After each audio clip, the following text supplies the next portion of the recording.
I walked through my front door that December evening with my heart pounding from excitement, clutching the envelope that would change everything. My year-end bonus letter from the software company, where I'd worked my tail off for the past 18 months. $45,000. I couldn't wait to tell my family about landing the Morrison Tech contract that had seemed impossible just 3 months ago. But when I stepped into my kitchen, I found my parents and sister already there, champagne glasses raised, grinning like they'd won the lottery themselves. Dad's booming voice cut through my confusion as he announced they were using my bonus for the family Mediterranean cruise they'd been dreaming about.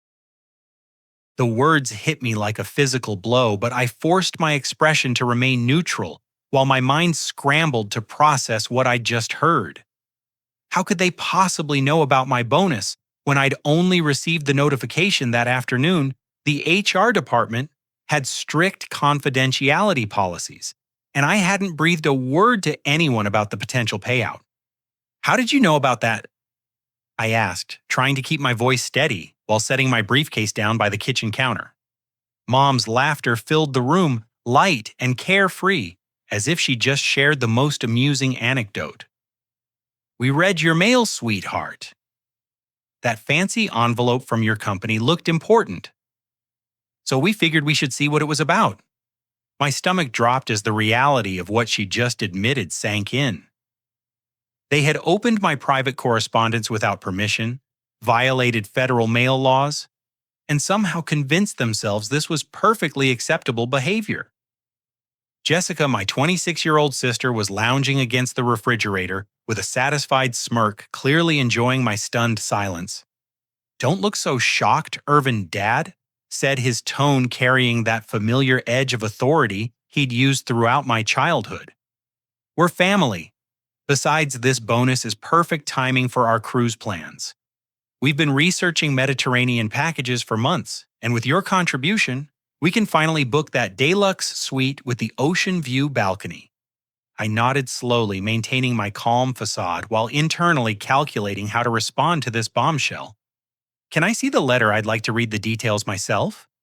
Mom handed me the opened envelope with an air of casual ownership, as if my personal financial information was community property.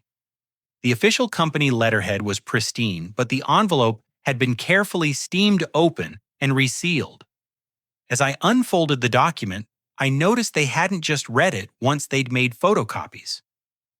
The original had slight fold marks suggesting multiple readings, and there were coffee ring stains on the paper. "You made copies of my private financial documents?" I asked, though the evidence was literally in my hands. "We wanted to research cruise options that would fit your bonus amount." Jessica chimed in, her voice carrying an undertone of entitlement that made my skin crawl. "By the way, we've been helping you organize your mail for the past few months. You get so much paperwork and you're always busy with work, so we figured we'd sort through everything important." The casual way she mentioned months of mail organization sent alarm bells ringing in my head. I excused myself and headed upstairs to my childhood bedroom, which I'd been using since moving back home after college to save money for a house down payment. What I found in my desk drawer made my blood run cold. Stacks of previously opened envelopes sat neatly organized in manila folders. Bank statements dating back 6 months, all carefully opened and refolded. Insurance policy updates I'd never seen. Credit card offers that had been declined without my knowledge. Most disturbing of all, a job offer letter from TechFlow Industries that I'd never received, dated 3 weeks ago, offering a senior developer position with a 30% salary increase. I sat on my bed holding the TechFlow letter with trembling hands. This wasn't just male curiosity or family concern. This was systematic invasion of privacy that had potentially cost me significant career opportunities. The job offer had an expiration date that had already passed, and the salary they'd offered would have accelerated my independence timeline by years. When I returned downstairs, my parents were already spreading cruise brochures across the dining room table, their enthusiasm palpable as they pointed out various shore excursions and dining packages. Dad looked up with bright eyes, clearly expecting me to share their excitement. The Mediterranean package includes stops in Barcelona, Rome, and the Greek islands, he said, tapping a glossy photograph of a pristine beach. We've always dreamed of seeing Europe together as a family. Your bonus makes this possible, son. What about the job offer from TechFlow? I asked quietly, watching their faces carefully for any telltale reactions. Mom's expression flickered for just a moment before she regained her composure. Oh, that. We didn't think you'd be interested in changing jobs right now. You're doing so well at your current company. And besides, new jobs can be risky. We figured it was better to let that opportunity pass rather than interrupt your stable career path. The audacity of their decision-making on my behalf left me speechless. They had unilaterally decided my career trajectory without consulting me based on their own preferences and fears rather than my professional goals or financial interests.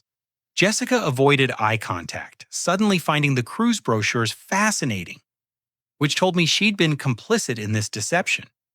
Families look out for each other. Dad continued, his voice taking on that familiar lecturing tone. We've supported you through college, let you live here rent-free while you establish your career, and now we're simply asking you to contribute to a family experience we'll cherish forever. The cruise is only $12,000 for all four of us, leaving you plenty from your bonus for your personal savings. The way he framed it made their request sound reasonable, even generous, as if they were doing me a favor by only asking for a portion of my earnings. But the underlying message was clear: I owed them for their support, and this bonus was their payback.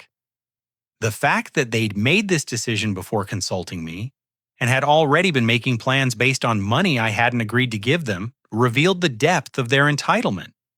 I spent the rest of the evening listening to their detailed cruise plans, nodding at appropriate moments, while my mind raced through the implications of what I'd discovered. They'd been controlling my information flow, making decisions about my career, and now they expected me to fund their vacation dreams. The violation felt complete and systematic, suggesting this pattern of control had been building for longer than I'd realized. The next morning, I woke up determined to address the situation directly. Over breakfast, I confronted my family about the mail violation and expressed my discomfort with their assumption that my bonus belonged to them. What happened next revealed the true extent of their presumption and poor judgment. Dad set down his coffee mug with a satisfied expression and pulled out a folder I hadn't noticed before.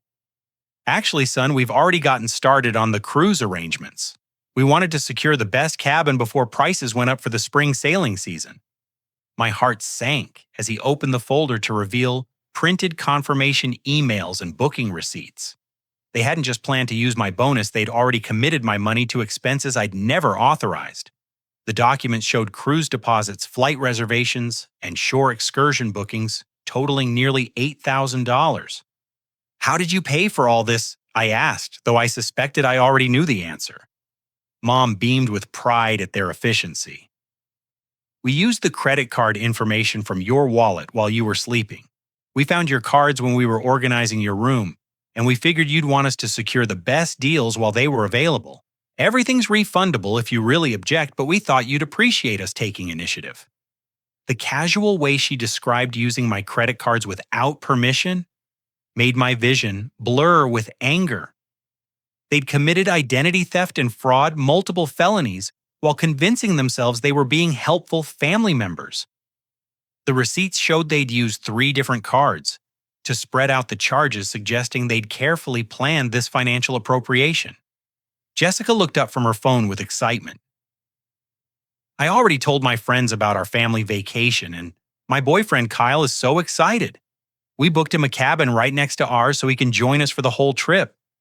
His flight confirmation should arrive today. The hits kept coming. Not only had they spent my money without permission, they'd expanded the guest list to include people I barely knew, increasing the financial commitment and fundamentally changing the nature of the trip. Kyle was Jessica's boyfriend of 3 months, someone I'd met exactly twice. And now he was apparently my financial responsibility for a European vacation. We also upgraded our flights to first class. Dad added consulting another set of printouts. And we booked premium hotel extensions in Rome and Barcelona so we can explore those cities properly before and after the cruise. The total investment is around $15,000, but when you consider this as a once-in-a-lifetime family experience, it's really quite reasonable. I stared at the receipts, watching my financial security evaporate on paper. $15,000 represented months of careful budgeting and sacrifice money I'd planned to use for a house down payment and emergency fund. They'd committed nearly a third of my bonus to their vacation fantasy without a moment's consideration for my own financial goals or legal consent. We even got travel insurance and trip protection, Mom said proudly, as if this demonstrated their financial responsibility. Plus, we signed you up for the cruise line's premium beverage package and specialty dining plan. We figured since you work so hard, you deserve to enjoy yourself completely without worrying about extra charges. The irony was staggering. They'd spent thousands of my dollars on luxuries I hadn't requested, then framed it as treating me to relaxation I deserved. Every decision had been made based on their preferences and desires, while using my credit and financial resources as their personal funding source. Dad reached into his shirt pocket and produced a handwritten note on yellow legal pad paper. Here's our formal IOU, promising to pay you back for any amount you feel the family shouldn't cover. We'll work out a payment plan that's comfortable for everyone. I read the note, which was vaguely worded and contained no specific timeline, interest rate, or legal enforcement mechanism. It was essentially worthless as a financial instrument, more of a gesture than an actual commitment. The casualness with which they'd created this document suggested they had no real intention of repaying anything, viewing it more as a formality to ease their conscience than a binding agreement. The bonus money will cover everything with room to spare. Mom said, her tone suggesting this conversation was merely a courtesy rather than a genuine request for permission. And honestly, sweetheart, we've supported you through so much over the years.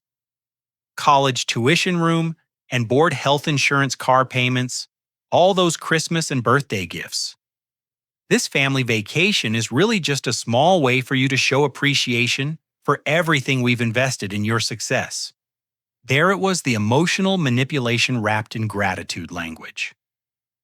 They'd reframed my bonus as debt repayment rather than my earned income, and positioned their vacation as my moral obligation rather than their personal desire. The guilt trip was expertly crafted to make me feel selfish for wanting to keep my own money, while they painted themselves as deserving beneficiaries of my professional success. Jessica chimed in with additional details that made the situation even worse.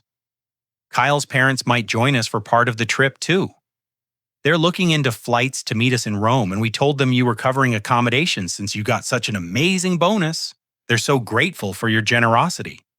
I realized then that this had spiraled completely beyond my family into a broader network of people who now expected me to fund their European vacation. Kyle's parents, whom I'd never met, were making travel plans based on my supposed financial commitment to strangers. The presumption had multiplied and spread like a virus, creating obligations and expectations far beyond anything I could have imagined. The breakfast table was covered with evidence of their elaborate planning, cruise brochures, flight itineraries, hotel confirmations, restaurant reservations, and shore excursion bookings. They'd constructed an entire vacation empire using my credit and financial identity, then presented it to me as an accomplished fact rather than a request for consideration. As I looked around the table at their expectant faces, I realized this wasn't just about money or vacation planning. This was about power control and fundamental respect for my autonomy as an adult. They'd made decisions about my career, my finances, my credit, and my future without involving me in any meaningful way, then expected gratitude for their presumption. That afternoon, while my family went out to shop for cruise wear with what they clearly considered their newfound wealth, I decided to conduct a thorough review of my financial accounts. What I discovered during those quiet hours alone in my room would fundamentally change how I understood my relationship with my parents. I started by logging into my primary checking account, intending to assess the damage from their unauthorized cruise spending. The recent charges were all there: cruise deposits, airline tickets, hotel bookings, exactly as they described. But as I scrolled through previous months of transactions, I noticed irregularities I'd never paid attention to before. Small amounts disappearing regularly, $50 here, $120.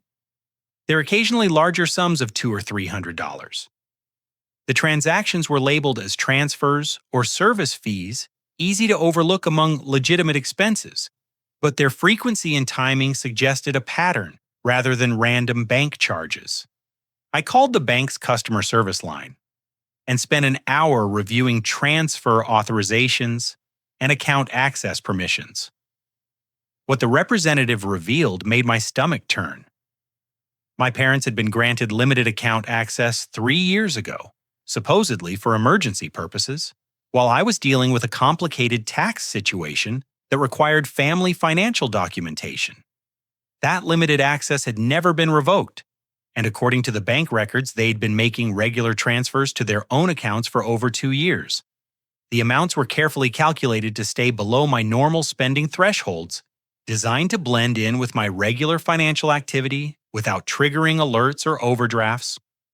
The total amount transferred to the secondary account over the past 24 months appears to be approximately $22,400. The bank representative informed me his professional tone, unable to mask the enormity of what he was reporting. $22,000. More than half of my annual take-home pay after taxes and benefits deductions. Money I'd assumed was going towards savings and debt reduction had actually been systematically siphoned into my parents' accounts. They'd been living partially off my income while I'd been struggling to build financial independence, wondering why my careful budgeting never seemed to produce the savings growth I'd projected. I requested detailed records going back 3 years and discovered the pattern had started small, just occasional $25 or $50 transfers that could have been legitimate emergency borrowing. But as my income had increased through promotions and raises, their monthly appropriations had grown proportionally, as if they viewed my financial progress as their personal income enhancement. The bank representative also informed me about additional account features I hadn't authorized: overdraft protection, linking my savings to my checking automatic bill pay for services I didn't recognize, and credit monitoring alerts being sent to my parents' email address instead of mine. They'd gradually gained comprehensive access to and control over my financial life, making decisions and receiving information that should have been exclusively mine. When I confronted them that evening about these discoveries, their response revealed the depth of their entitlement and the elaborate justifications they'd constructed for their behavior. "Oh, sweetheart, we've been helping you manage your finances since you're always so busy with work." Mom said, her tone suggesting I should be grateful for their intervention. "Young people often don't understand how to balance spending and saving, so we've been taking care of some of your expenses directly and setting aside money for your future."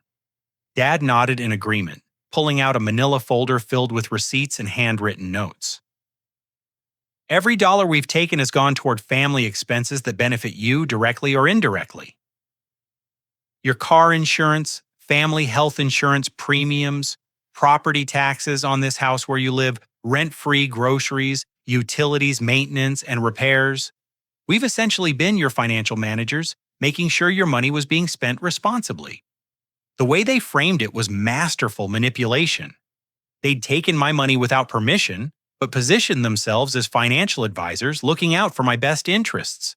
The fact that some of the money had gone toward expenses I did benefit from made their theft seem almost reasonable, obscuring the fundamental violation of trust and autonomy. "Besides," Mom continued, "we raised you, fed you, clothed, you paid for your education, and supported your career development. The money we've taken over the years is really just repayment for our investment in your success. Most parents would charge their adult children rent and expenses. We've been more generous than most families would be. Jessica, who had been unusually quiet during this conversation, finally spoke up with information that made everything even worse. They'd been planning to ask you for money for the cruise for months, even before they knew about your bonus.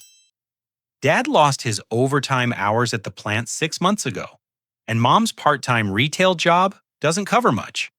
They've been using your money to maintain their lifestyle while telling their friends that business was going well.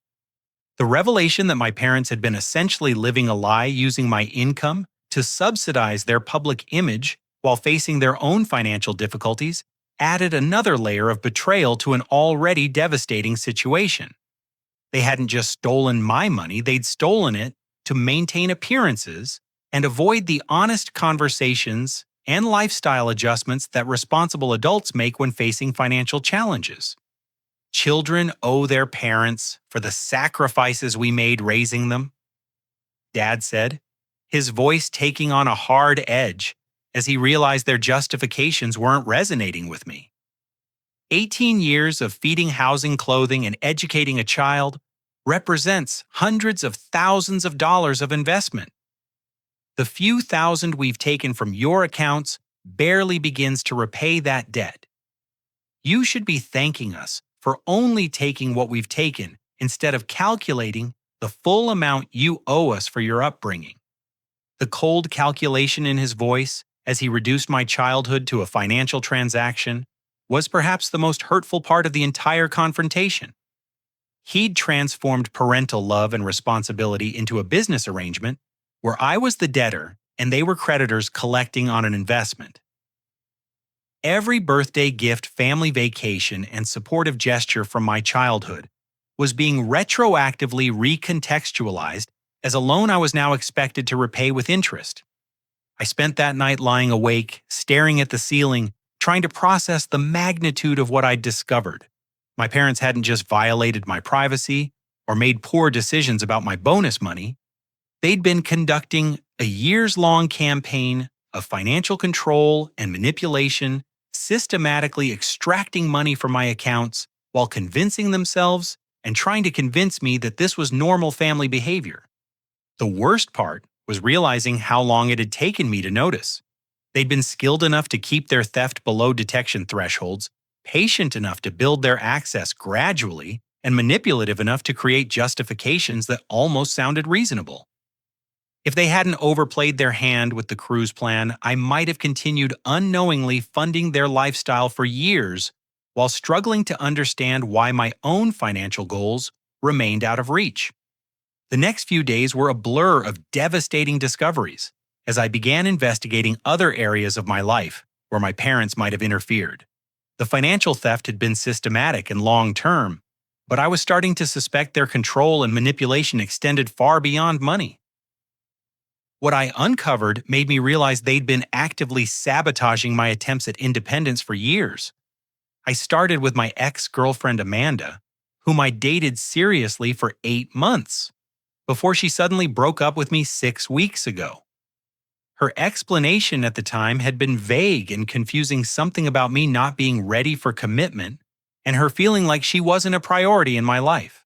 At the time, I'd been hurt and confused, but accepted her decision and tried to move on. When I called her to ask for more specific details about our breakup, her initial hesitation told me there was more to the story than she'd originally shared. "Irvin, your mother called me multiple times during the last month we were dating." Amanda finally admitted, her voice carrying the discomfort of someone revealing an uncomfortable truth. "She told me you'd been seeing other women, that you'd mentioned to your family that you weren't serious about settling down, and that you were planning to focus on your career for the next few years without any relationship commitments." The revelation hit me like a physical blow. I'd been wondering why Amanda had suddenly become distant and suspicious, questioning my whereabouts and commitment level. My mother had been systematically poisoning my relationship by feeding Amanda false information designed to create doubt and insecurity. She also told me that you'd been complaining about feeling tied down, and that you'd asked her advice about how to end things without hurting my feelings, Amanda continued. When she called the third time, I realized you must not be as invested in our relationship as you seemed, so I decided to end things before I got more emotionally involved. I was speechless. My mother had destroyed my relationship through deliberate lies and manipulation, then comforted me through the breakup while knowing she'd caused it.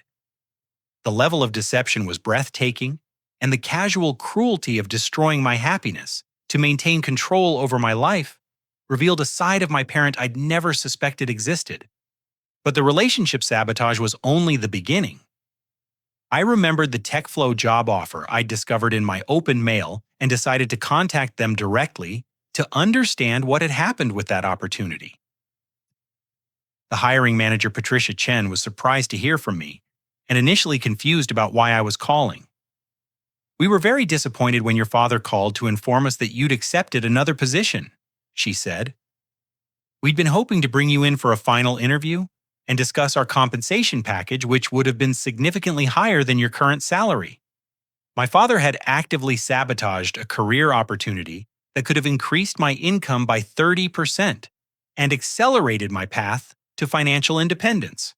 He'd called the company, impersonated me, or claimed to represent me, and destroyed a professional opportunity that could have changed my life trajectory. We were so impressed with your portfolio and technical skills," Patricia continued. "We'd actually prepared an offer that included stock options and a signing bonus, hoping to convince you to join our team. When your father called, saying you'd found something better, we assumed you'd received a superior offer elsewhere and wished you well. The job I'd supposedly accepted better than TechFlow didn't exist. My father had simply lied to eliminate an opportunity that would have reduced my financial dependence on my family. The manipulation was strategic and calculated, designed to keep me living at home and contributing to their household income while limiting my ability to build independent wealth. That evening, I confronted Jessica about her role in monitoring and reporting my activities to our parents. The conversation revealed the extent to which my entire family had been working together to control and manipulate my life. They asked me to keep track of your social media posts and dating activity." Jessica admitted looking genuinely uncomfortable for the first time during this entire ordeal. "They said they were worried about you making poor decisions and wanted to help guide your choices. I thought I was being a good sister by keeping them informed about your life." She showed me screenshots she'd been taking of my Facebook, Instagram, and LinkedIn activity, including conversations with friends about potentially moving out, posts about apartment hunting, and photos from dates with Amanda. My parents had been receiving regular intelligence reports about my private life, using that information to intervene before I could make decisions that would reduce their control or access to my income. "They also had me check your room regularly for any documents or plans they should know about," Jessica continued. "Looking through your desk, checking your computer history when you left it unlocked, taking pictures of anything that looked like it might be related to job applications or financial planning. The violation was complete and systematic. My family had turned my childhood home into a surveillance environment where my privacy, autonomy, and personal development were being actively monitored and controlled. They'd created a system designed to prevent my independence while maintaining access to my financial resources. The family meeting that evening was explosive in a way that fundamentally changed our relationships forever. When confronted with the evidence of their manipulation, interference, and theft, my parents initially tried to maintain their narrative of family support and loving guidance. "Everything we've done has been for your own good." Dad insisted, his voice rising as he realized their justifications weren't working. "Young people make terrible decisions when left to their own devices. You would have wasted your money, chosen the wrong career path, married the wrong woman, and ruined your life. We saved you from mistakes that could have set you back for years. Amanda wasn't right for you anyway." Mom added, her tone dismissive and cruel. "She was clingy and immature, and you would have gotten bored with her within a year. We did you a favor by ending that relationship before you made a serious commitment you'd regret later." The paternalistic arrogance of their response was staggering. They'd appointed themselves as arbiters of my life decisions, determining unilaterally what career opportunities I should have access to, which relationships I should be allowed to maintain, and how my money should be spent. They'd convinced themselves that their theft, lies, and manipulation were acts of love rather than control. Ungrateful children need guidance whether they want it or not. Dad shouted, his composure finally cracking under the weight of my accusations. We've invested too much in your success to watch you throw it away on stupid decisions. The money you've earned exists because of the foundation we provided, and we have every right to ensure it's being used wisely. We only wanted to keep our family together. Mom cried, tears streaming down her face as she realized their control was slipping away. Children who move out and get serious relationships stop caring about their parents. We've seen it happen to our friends' families. We were just trying to make sure we didn't lose you to independence and selfishness. In that moment, I understood that their behavior wasn't really about money or even control. It was about fear. Fear of losing relevance in my life. Fear of becoming financially responsible for themselves. Fear of facing their own poor decisions without my income to cushion the consequences. They'd been using manipulation and theft to maintain their sense of importance and financial security, sacrificing my autonomy and happiness to protect their own comfort. That night, while my family slept off the emotional exhaustion of our confrontation, I quietly began executing a plan that had been forming in my mind throughout the day. I'd spent years being reactive to their manipulation and control, but now it was time to take decisive action to reclaim my independence and protect my future.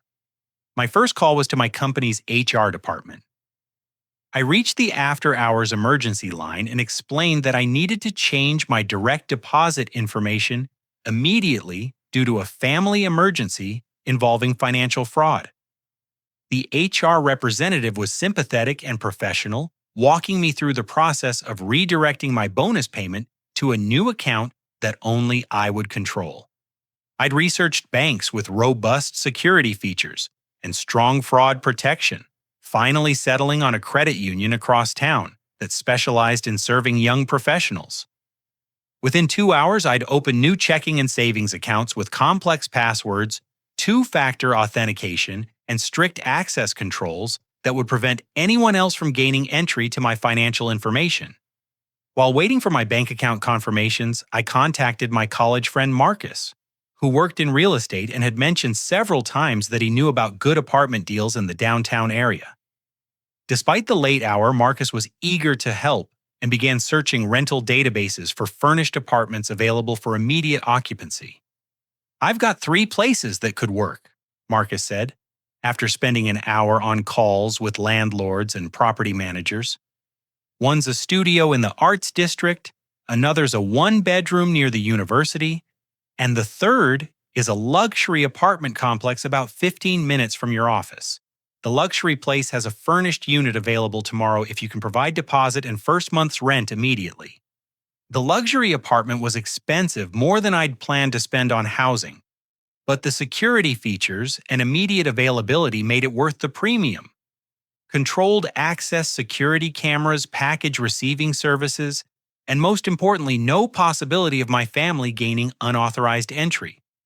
I authorized Marcus to put down a deposit and arrange for a same-day lease signing. While Marcus handled the apartment arrangements, I systematically changed every password and security setting on my financial professional and personal accounts. Credit cards, investment accounts, student loans, insurance policies, email addresses, and social media profiles all received new access codes and security questions that my family wouldn't be able to guess or answer. I also called each of my credit card companies to report the unauthorized charges my parents had made for their cruise plans. The customer service representatives were helpful and understanding, explaining the process for disputing fraudulent charges and protecting my accounts against future unauthorized use. They immediately froze the cards and arranged for new ones to be sent to my new address. By 3 in the morning, I'd completed the financial and legal groundwork for my independence. My bonus would be deposited into accounts my family couldn't access. My living situation would change before they woke up, and my credit would be protected from further unauthorized use. But the most satisfying part of my plan involved ensuring that the consequences of their actions would be immediate and unavoidable. I spent the remaining hours before dawn carefully packing my essential belongings, important documents, electronics, clothing, and personal items that couldn't be easily replaced. I left behind furniture and larger items that belonged to the house rather than to me personally focusing on what I'd need to establish my new independent life. Marcus arrived at 6 in the morning with a rental truck and two of his friends who'd volunteered to help with the move. We worked quickly and quietly loading my belongings and transporting them to my new apartment before my family's normal wake-up time. The furnished apartment was perfect, modern, clean, secure, and completely separate from any environment my family could monitor or control. My final step involved setting up a private mailbox service that would receive all my future correspondence and forward it to my apartment. No more opened letters, no more invaded privacy, no more intercepted job offers or personal communications.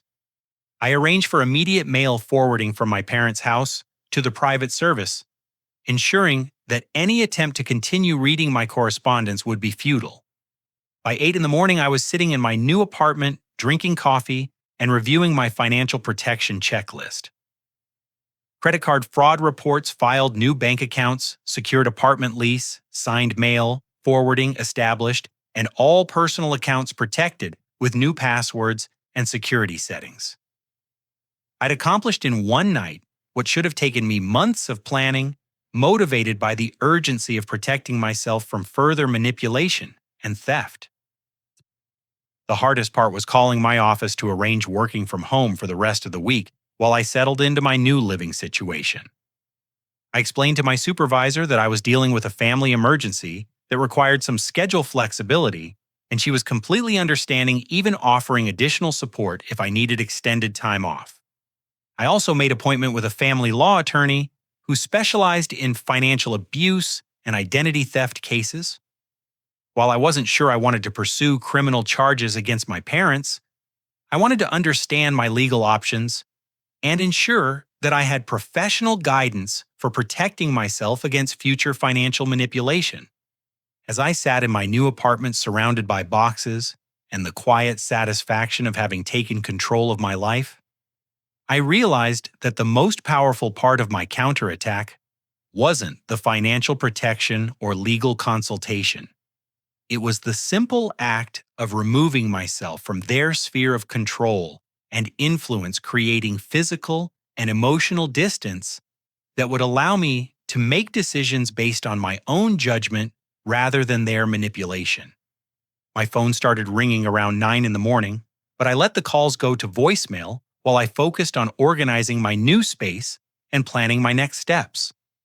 The frantic messages from my family would have to wait until I was ready to engage with them on my own terms, from a position of strength and independence rather than vulnerability independence. 3 days of blissful silence in my new apartment were shattered by an increasingly frantic series of phone calls that revealed just how quickly my family's elaborate vacation plans were collapsing without access to my financial resources. The first call came from Dad, his voice tight with barely controlled panic. "Irvin, we need to talk immediately. The cruise line is demanding full payment by tomorrow, or they're canceling our reservations. Our credit cards are being declined, and we can't figure out what's wrong with the booking system. We need you to call them with your card information to straighten this out." I listened to his voicemail while unpacking books in my new apartment, marveling at how quickly their tone had shifted from entitled assumption to desperate pleading. The second message came 20 minutes later, this time from Mom, her voice shaking with anxiety. "Sweetheart, please call us back. There's been some kind of mix-up with your accounts, and we can't access the money for the cruise deposits. We're supposed to make final payments today, and if we miss the deadline, we'll lose everything we've already paid. Please come home so we can sort this out together." But it was Jessica's message that revealed the extent of their panic and provided the most satisfaction about the consequences they were finally facing. "Irvin, where are you? Your room is empty and all your stuff is gone. Mom's been crying all morning and Dad's been calling the bank trying to figure out why your accounts aren't working. The cruise people called and said if we don't pay by 5 o'clock today, they're giving our cabin to someone else. Kyle's parents are flying in tomorrow expecting us to meet them in Rome, and I don't know how to tell them the trip is canceled. Please call me back. This is turning into a complete disaster." I decided it was time to respond, but on my terms and timeline rather than theirs. When I called Dad back that afternoon, his relief at hearing my voice quickly turned to shock and anger as I calmly explained the new reality of our relationship. I've moved out and established complete financial independence. I said my voice steady and controlled. I've also filed fraud reports for all the unauthorized charges you made to my credit cards, so those transactions have been reversed, and your cruise payments have been declined. The silence on the other end of the line lasted nearly 30 seconds before Dad exploded with a level of rage I'd rarely heard from him. "You ungrateful, selfish son of a bitch. We raised you, supported you, gave you a place to live, and this is how you repay us by destroying our vacation and treating your family like criminals. The criminal behavior was using my credit cards without permission and taking money from my accounts for 2 years without my knowledge or consent," I replied calmly. "I'm simply protecting myself from further theft and establishing appropriate boundaries for our relationship going forward." Mom grabbed the phone, her voice alternating between pleading and accusation. "You can't just abandon your family over a misunderstanding about money. We've always shared everything in this household and suddenly you're treating us like strangers. Where are you living? How are we supposed to reach you? What about family dinners and holidays and spending time together?" I explained that I'd taken an apartment across town and established a private mailing address, but that I was willing to maintain limited contact with them if they could demonstrate respect for my privacy and financial autonomy. The condition seemed to enrage them further rather than encourage reflection about their behavior. "You think you're so independent and mature," Dad shouted. "But you're just a selfish child throwing a tantrum because your family asked you to contribute to something meaningful. Wait until you see how expensive real life is when you don't have family support. You'll come crawling back within a month begging us to forgive your selfishness." But the most satisfying part of our conversation came when I revealed the extent of my new independence and professional success. "Actually, my career is going better than ever. I received a promotion last week along with my bonus. And I'm being considered for a senior developer position that includes stock options and a substantial salary increase. I'm also planning a vacation to Europe this summer with colleagues from my company, staying in hotels I can actually afford with money I've actually earned." The silence that followed this revelation told me they were beginning to understand that their financial control and manipulation had been the primary obstacle to my success rather than a support system. Without their interference in my career opportunities and relationship choices, I was thriving in ways they hadn't expected or wanted. Jessica's call that evening provided the most complete picture of how thoroughly their plans had collapsed and how dramatically the power dynamic in our family had shifted. "Kyle broke up with me," she said, her voice thick with tears and embarrassment. "When he found out the cruise was canceled and his parents had wasted money on flights to meet us in Rome, he said I was from a family of liars and fraudsters. His parents are threatening to sue us for their travel expenses and Kyle won't even take my calls."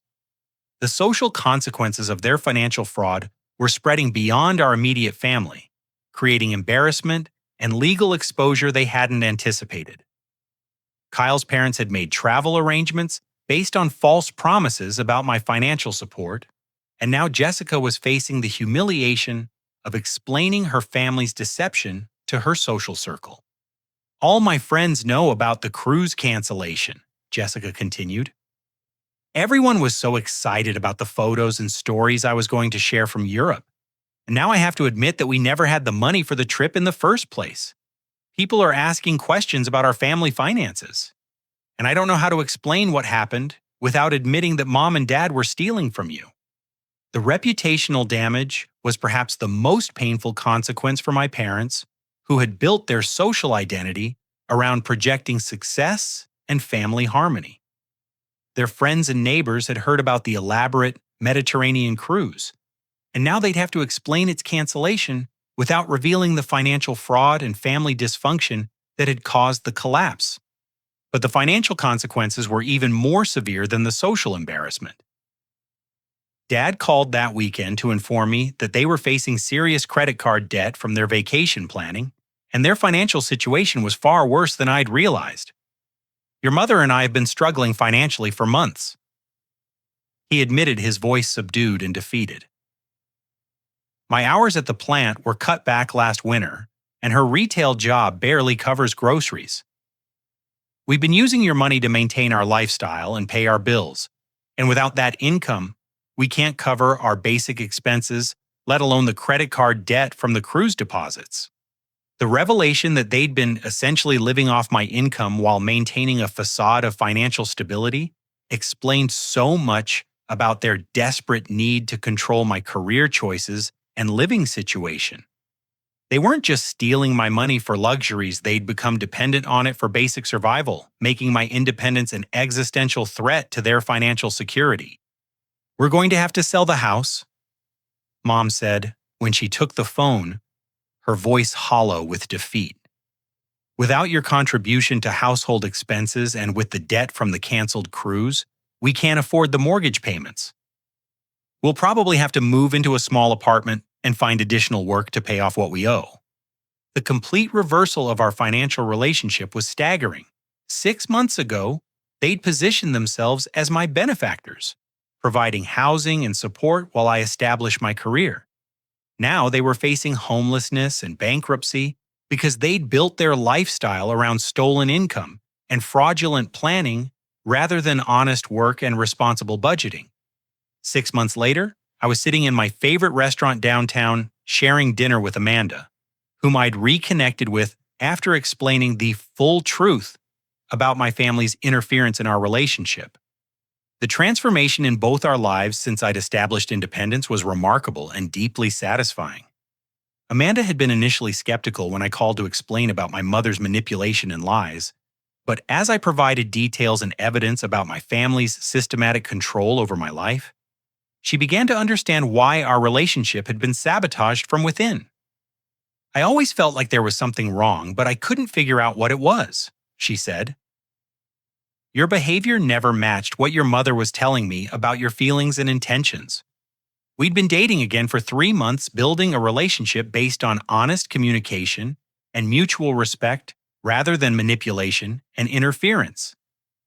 Without my family's constant surveillance and intervention, I'd been able to develop genuine intimacy and trust with someone who appreciated my independence and ambition rather than feeling threatened by it. My career had flourished in ways I'd never imagined possible once my family stopped sabotaging my opportunities. The promotion I'd received came with a 40% salary increase and stock options that were already appreciating significantly.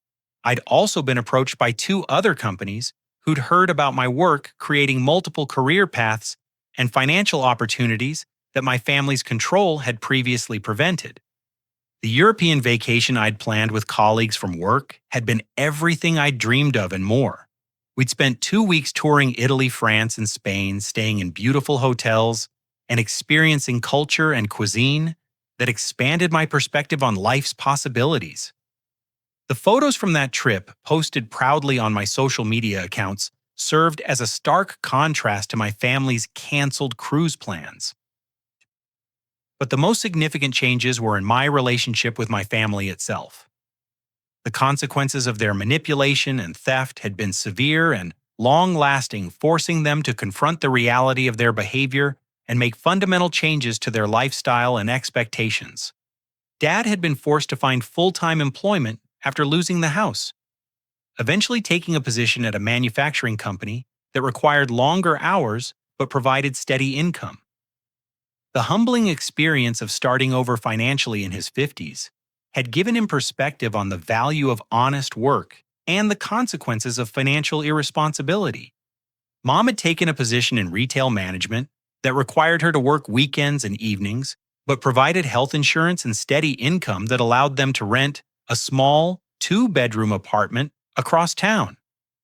The dramatic reduction in their living situation had been painful but necessary, teaching them to live within their actual means rather than supplementing their lifestyle with stolen money. Jessica had moved in with a friend and started attending community college studying business administration while working part-time at a local office. The breakup with Kyle and the social embarrassment from the cruise cancellation had forced her to examine her own role in our family's dysfunction and begin building independence based on her own efforts rather than manipulation of others. The most important change was in our communication and boundaries. After several months of no contact, I'd agreed to limited family interaction on the condition that they respect my privacy and financial autonomy. We met for lunch once a month, but only in public places where they couldn't pressure or manipulate me, and only for conversations that respected my independence. I understand now that what we did was wrong, Dad said during one of our recent lunch meetings, his voice carrying genuine remorse rather than manipulation. We convinced ourselves that we were protecting and guiding you, but we were really just protecting our own comfort and control. We stole your money, sabotaged your relationships, and interfered with your career because we were afraid of losing our relevance in your life. Mom had been slower to accept responsibility, initially continuing to frame their behavior as misguided love rather than financial abuse. But the reality of supporting themselves without access to my income had gradually forced her to confront the extent of their dependence and manipulation. I realize now that real love means wanting your children to succeed and be independent even when that independence means they don't need you anymore, she admitted. We were so afraid of being left behind that we tried to sabotage your growth, which was the opposite of what parents should do for their children. Jessica's growth had perhaps been the most dramatic of all. Removing herself from our parents' household and influence had allowed her to develop her own work ethic and sense of responsibility rather than relying on manipulation and entitlement to meet her needs. I am embarrassed about my role in spying on you and reporting your activities, she said. I thought I was being a good daughter by helping them stay involved in your life, but I was really just enabling their control and interference. You deserved privacy and respect, and instead we turned your home into a surveillance environment. The financial restitution had been slow but steady. My parents had arranged a payment plan to repay the money they'd stolen from my accounts, contributing $50 a month toward the $22,000 total. At that rate, full repayment would take over 30 years. But the monthly payments served as a constant reminder of the consequences of their choices rather than being primarily about recovering the money. More important than the money was the establishment of clear boundaries and mutual respect that had allowed us to build a new type of family relationship. I no longer lived in fear of financial manipulation or privacy invasion, and they'd been forced to develop their own sense of independence and responsibility rather than relying on control over my life to maintain their comfort. As Amanda and I finished dinner and walked through downtown toward my apartment, I reflected on the profound life lesson this experience had taught me about the difference between love and control, between family support, and financial abuse, between guidance and manipulation. Real family relationships are built on mutual respect and genuine support for each other's growth and independence, not on control and financial dependence that serves one person's needs at the expense of another's autonomy. Love doesn't steal money, sabotage relationships, or interfere with career opportunities. Love celebrates independence and success, even when that success means less dependence on family support. I'd learned that protecting yourself from manipulation and abuse isn't selfish or ungrateful. It's necessary for becoming the person you're meant to be. Setting boundaries with family members who violate your autonomy and financial security isn't abandonment, it's self-preservation and healthy relationship management. The most important lesson was understanding that true family relationships must be chosen rather than endured based on mutual respect and genuine care rather than obligation and guilt. Family members who truly love you want you to succeed and be independent even when your independence makes them less central to your daily life. My story demonstrates that it's possible to overcome years of manipulation and financial abuse by taking decisive action to protect yourself and establish independence. The process is difficult and often painful, requiring you to confront people you love and establish boundaries that may fundamentally change your relationships, but the freedom and self-respect that result from standing up for yourself are worth the temporary discomfort. Financial independence isn't just about having money in the bank. It's about having the power to make your own decisions and live your life according to your own values and goals rather than someone else's expectations and manipulations. When you control your own money, you control your own destiny, and that control is essential for building genuine happiness and success. The transformation in my family relationships, while painful initially, ultimately created space for more honest and respectful connections based on choice rather than dependence, love rather than control, and mutual support rather than financial manipulation. Have you ever experienced family members who felt entitled to your money or invaded your privacy in the name of love and support? How did you handle the situation, and what boundaries did you establish to protect your independence while maintaining family relationships? Thank you for listening to my story and sharing this journey of growth and independence with me. Remember that protecting yourself from manipulation isn't selfish, it's necessary for building the life you deserve. If this story resonated with you or helped you think about your own family dynamics, please like this video, subscribe to the channel for more real-life stories about overcoming challenges and building independence, and share it with anyone who might benefit from hearing about the importance of financial boundaries and family respect. I hope this story encourages you to stand up for yourself and pursue the independence and happiness you deserve.